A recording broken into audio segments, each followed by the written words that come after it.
RRB, l'invité du matin. Bonjour Jean-François Bodin. Et bonne année. Votre invité ce matin, Guy-Olivier Queno, rapporteur spécial de la loi de pays sur le soutien à la croissance de l'économie calédonienne. Bonne année à vous Lionel et bonne année à vous Guy-Olivier Queno. Merci beaucoup, bonne année et bonne année à tous les auditeurs. Et merci d'avoir accepté notre invitation ce matin pour revenir sur cette loi votée lundi dernier au Congrès, la fameuse, on va dire, loi sur la relance économique. Un mot peut-être sur la philosophie de cette loi, parce que ça fait un moment qu'on en parle. À quoi est-elle destinée très concrètement ? Alors, elle est destinée très concrètement, comme son nom l'indique, à réimpulser un élan à l'économie et surtout aux petites structures calédoniennes, aux petits artisans et aux petites sociétés. Et elle est le fruit d'un grand travail et d'un long travail de concertation de Christopher Gigès et de ses équipes sur le terrain. Donc c'est vraiment des échanges avec les acteurs de terrain, avec l'administration, avec les consommateurs, et les petits artisans. Il y a eu beaucoup de réunions qui ont eu lieu lors de débats publics partout sur la Grande Terre, aux îles. Et voilà, elle est un peu le fruit de toutes ces remontées d'informations, et voilà. Alors, est-ce que c'est pour ça que certains ont qualifié cette loi de loi un peu fourre-tout, voire de texte un peu mal préparé, mal ficelé ? C'est parce que c'est des choses très diverses qu'il y a à l'intérieur ? En fait, c'est une loi pragmatique, comme son nom l'indique. Donc elle a pour objet de simplifier surtout la vie des petits entrepreneurs et des indépendants, simplifier aussi les rapports entre administration et administré. Et donc toutes ces mesures effectivement ont balayé un champ large, mais c'était l'objet. Il fallait toiletter certaines choses. Il fallait surtout impulser une nouvelle philosophie. Et cette philosophie, c'est la philosophie du dialogue, c'est-à-dire que l'administration ou l'administré ne doivent pas être opposés l'un à l'autre. Et je crois que l'administration était en grande demande. Et c'est très important, notamment qu'un artisan ou un petit entrepreneur puisse être entendu lorsqu'il se pose des questions, puisse avoir des réponses, puisse savoir comment se fait-il que c'était déjà pas le cas ? Je pense parce que justement c'était pas la philosophie. Jusqu'à présent, et c'est peut-être là où cette loi est très intéressante, jusqu'à présent on a plutôt complexifié les choses, on est allé vers une économie administrée. Et là, c'est un changement de paradigme, c'est un changement de cap. Donc voilà, il faut retrouver cet esprit pionnier des petits artisans et des petits entrepreneurs. Changement de paradigme, changement de cap, changement de mentalité, ça veut dire aussi ? Tout à fait. Changement de mentalité, un autre regard entre l'administré et l'administration. Alors, on va revenir sur quelques-uns des points qui sont contenus dans cette loi. Le premier, on en parle depuis un moment, c'est le fameux remboursement des taxes à l'importation qui avait été mis en place, je crois, au moment de la TGC. Les importations qui figurent dans les stocks au moment de l'instauration définitive de la TGC, ça, c'est véritablement pour redonner un petit peu d'air aux petites structures ? Oui, il ne faut pas oublier que c'était un impôt qui avait été payé, donc un impôt payé 2 fois par les entreprises. Donc le texte initial prévoyait un remboursement sur un crédit d'impôt sur 5 ans, mais malheureusement, avec la crise économique, beaucoup d'entreprises ne payent pas d'impôt sur les sociétés, n'ont pas la capacité d'en payer, et donc elles sont donc assujetties à la double peine.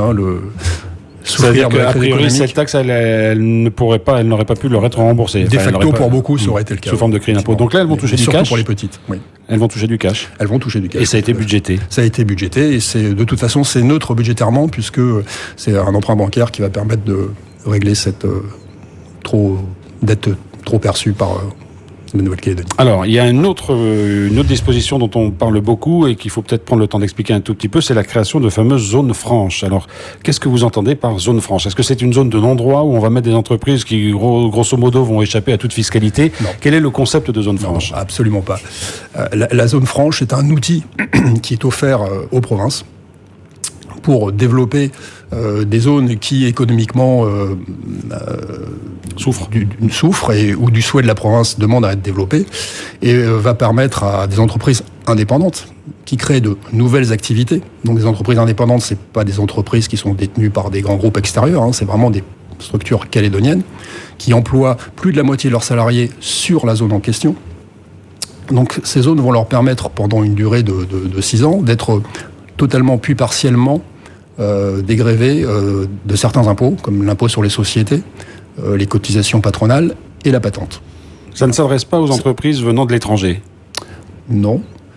Ça peut être le cas si l'entreprise est indépendante et crée effectivement une société en Nouvelle-Calédonie. Mais c'est un outil ça ne permet pas, si vous voulez, à des filiales de groupes internationaux de s'installer dans ces zones-là. C'est un dispositif qui va être géré par qui? Le gouvernement directement, ou ce sont les provinces qui auront la main sur ces zones franches? Les provinces présenteront les dossiers au gouvernement qui, par arrêté, définira les zones au bénéfice de chaque province. Quel est le but attendu d'une telle mesure? Le but, c'est le développement économique et surtout la création d'emplois. Ça va permettre de dynamiser certaines zones et ça va être des outils de développement importants. Alors, parmi les autres mesures contenues dans cette loi, il y a l'exonération des heures supplémentaires, la création d'un dispositif chèque vacances. Là, clairement, on est dans le volet consommation, aide, relance de la consommation. Aide aux petites structures, celles qui ont le moins les moyens de s'adapter. Donc, au-delà de la durée de 39 heures, ça permettra de alléger les charges de l'entreprise, donc de redonner du pouvoir d'achat aux salariés. Il y a aussi la création attendue d'un code de la consommation, qui était une demande depuis longtemps. Et surtout, pour protéger le pouvoir d'achat du consommateur, le dispositif bouclier qualité-prix, le fameux BQP, qui, là aussi, changement de philosophie, plutôt que de réglementer, de figer les choses, ça incite à la concertation au sein d'une filière, ça incite à la négociation. Et surtout, ça va permettre de définir des paniers, notamment aussi des paniers de produits frais. Donc là aussi, ça va dans le sens aussi d'une meilleure alimentation. Alors, il y a un certain nombre de points qui n'ont pas été adoptés pour des raisons diverses, notamment la déductibilité des primes d'assurance vie auxquelles vous souhaitez mettre fin pour créer une épargne calédonienne. Là, il va falloir un petit peu de temps pour mettre tout ça en route. On ne souhaitait pas y mettre fin en soi, on souhaitait y substituer un produit d'épargne calédonien qui n'est pas encore prêt. Donc cette mesure sera reportée jusqu'à ce qu'elle soit prête. Là, c'est les banques qui ont la main pour créer ce produit d'épargne? Entre autres, oui, tout à fait. Alors, on l'a dit, c'est un texte, il y a beaucoup de choses à l'intérieur, il y a des mesures. Comment vous allez évaluer tout ça? Parce qu'il y a des mesures qui sont à très court terme, d'autres, on vient de le voir, à plus long terme, d'autres qui ne sont pas encore en place. Comment vous allez suivre un petit peu la mise en place de cette loi avec ses multiples entrées? Alors, comme l'a souligné Christopher Gigès lors de la présentation de cette loi, il y a une chose qui est vraiment nouvelle, c'est qu'elle prévoit son propre processus de réévaluation. C'est-à-dire que dans les 3 ans, le Congrès va devoir examiner les effets de cette loi, ses résultats, pouvoir éventuellement l'améliorer. Donc c'est un processus d'échange, un processus de concertation. J'allais dire que c'est la continuité du processus qu'il a mis en place. Et ça c'est intéressant. Quand vous dites tous les 3 ans, ça veut dire que ça va être fait au bout de 3 ans ou c'est tout au long des 3 ans qu'il y aura une évaluation? Dans les 3 ans. Dans les 3 ans. Au moins une fois? Au moins une fois, oui. Après, c'est évidemment à la demande des membres du Congrès.